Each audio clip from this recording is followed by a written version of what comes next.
അവർ മാനം മര്യാദക്ക് ജീവിക്കുന്നവന്റെ നെഞ്ചത്ത് ചവിട്ടിയവരാണ്. മനുഷ്യനെ അപമാനിച്ചവരൊന്നും ഈ ലോകത്ത് വിജയം കണ്ടിട്ടില്ല.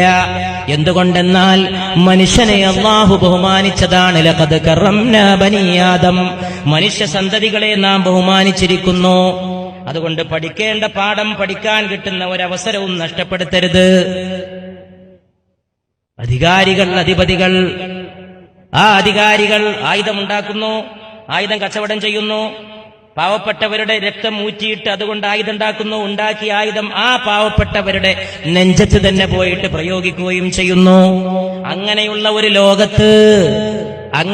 ഒരു ലോകത്ത് സിറിയയുടെ തലസ്ഥാനമായ ഡമാസ്കസിലെ മസ്ജിദിന്റെ കിഴക്കേ ഭാഗത്തെ വെള്ളമിനാരത്തിൽ 2 മലക്കുകളുടെ ചിറകിന്മേൽ ലോകാവസാനത്തിന്റെ അടയാളമായി മസീഹുല്ലാഹി ഈസാ ഇറങ്ങി വരുമെന്ന് പരിശുദ്ധ മുഹമ്മദ് മുസ്തഫ സല്ലല്ലാഹു അലൈഹി വസല്ലം. എന്നിട്ട് ബൈത്തുൽ മുഖദ്ദസിലേക്ക് ഈസ നീങ്ങുമെന്ന്. ഇന്ന് ലോകത്തിന്റെ മുഴുവൻ ശ്രദ്ധാകേന്ദ്രവും ബൈത്തുൽ മുഖദ്ദസാണ് അല്ലേ? അവിടെ മുഴുവൻ വെടിയൊച്ചയാണ്, അവിടെ മുഴുവൻ അശാന്തിയാണ്. ഓമന മക്കളുടെ മൃതദേഹങ്ങൾ വീട്ടിലേക്ക് കൊണ്ടുവരികയാണ്. ബുർഖയണിഞ്ഞ കുഞ്ഞു പെണ്ണുങ്ങൾ പോലും അവരുടെ അഭിമാനകരമായ അസ്തിത്വത്തിന് വേണ്ടി പുറത്തിറങ്ങുകയാണ്. ജീവിതം അവർക്ക് അങ്ങേയറ്റം കഷ്ടപ്പാടിലേക്ക് പോവുകയാണ്.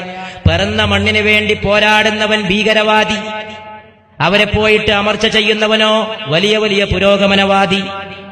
അവന് വേണ്ടി വാർത്തയിൽ ശബ്ദിക്കുന്ന ടെലിവിഷനുകൾ, അവന് വേണ്ടി നുണയെ സത്യമാക്കുന്ന, അവന് വേണ്ടി പച്ചക്കള്ളങ്ങളെ വാർത്തകളാക്കി പുറത്തുവിടുന്ന മീഡിയകൾ എല്ലാം അവന്റെ കൈപ്പിടുത്തത്തിൽ. പാവപ്പെട്ടവനെ ഭീകരവാദിയാക്കാൻ അവന്റെ കയ്യിൽ മാരകായുധങ്ങൾ. മീഡിയ ഏറ്റവും വലിയ ആയുധം.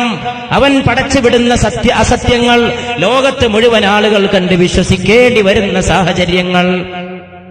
അതുകൊണ്ട് ബൈത്തുൽ മുഖദ്ദസിലേക്ക് തന്നെ ഈസാ നബി അലൈഹിസ്സലാം കടന്നു ചെല്ലും. അവിടെ നിസ്കാരത്തിന് ആളുകൾ അണിചേരുമ്പോ, ഈസാ നബിയും കൂട്ടത്തിൽ ഉണ്ടാകുമ്പോ മഹ്ദിയും അവിടെ എത്തിച്ചേരും. മഹ്ദി ചെല്ലുമ്പോ, ആളുകൾ നിസ്കാരത്തിന് അണിചേരുമ്പോ മഹ്ദി ഈസാ നബിയോട് പറയും, തഖദ്ദം യാ റൂഹല്ലാഹ് ഔ കലിമത്തല്ലാഹ്. അല്ലാഹുവിന്റെ റൂഹായ, അവന്റെ വചനമായ കലിമയായ ഈസാ മെഹ്റാബിലേക്ക് നിന്നിട്ട് ഞങ്ങൾക്ക് ഇമാമത്തിന് നിന്ന് നമസ്കരിച്ചാലും എന്ന് പറയുമ്പോ ഈസാ നബി അലൈഹിസ്സലാം, മറിയമിന്റെ മകൻ, ആകാശത്ത് നിന്ന് മലക്കിന്റെ ചിറകുകളിൽ ഇറങ്ങിയ മറിയമിന്റെ മകൻ പറയും, ലക ഉഖീമസ്സലാ, ഇമാം മഹ്ദി അങ്ങേക്ക് വേണ്ടിയാണ് ഈ നമസ്കാരവും ഇഖാമത്തും. അങ്ങനെ എന്റെ ഉമ്മത്തീങ്ങളിൽപ്പെട്ട മഹ്ദിയുടെ പിന്നാലെ അള്ളാന്റെ പ്രവാചകനായ ഈസ നമസ്കരിക്കുമെന്ന് മുഹമ്മദ് മുസ്തഫ സല്ലല്ലാഹു അലൈഹി വസല്ലം.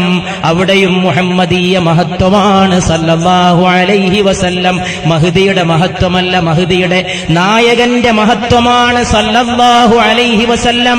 ഒരു റസൂല് മറ്റൊരു റസൂലിന്റെ ഉമ്മത്തിയെ പിൻപറ്റുന്ന മഹാത്ഭുതം ബൈത്തുൽ മുഖദ്ദസിലെ മസ്ജിദുൽ അഖ്സയിൽ ഇന്നല്ലെങ്കിൽ നാളെ സംഭവിക്കാൻ പോകുന്ന മഹാത്ഭുതമാണ്. അങ്ങനെ ഈസാ നബി അലൈഹിസ്സലാം ആ മസ്ജിദിൽ പ്രവേശിക്കുകയും അതിന്റെ വാതിലുകൾ ഒന്നൊന്നായിട്ട് തുറന്നിടുകയും ചെയ്യും. ഇഫ്തഹുൽ ബാബ്, സകല വാതിലുകളും തുറന്നിടൂ. ദജ്ജാൽ അങ്ങോട്ടും പ്രയാണം ചെയ്യും.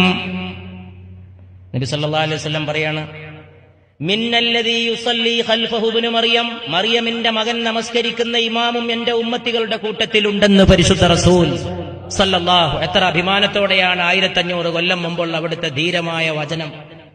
സല്ലല്ലാഹു അലാ മുഹമ്മദ് സല്ലല്ലാഹു അലൈഹി വസല്ലം, സല്ലല്ലാഹു അലാ മുഹമ്മദ് സല്ലല്ലാഹു അലൈഹി വസല്ലം.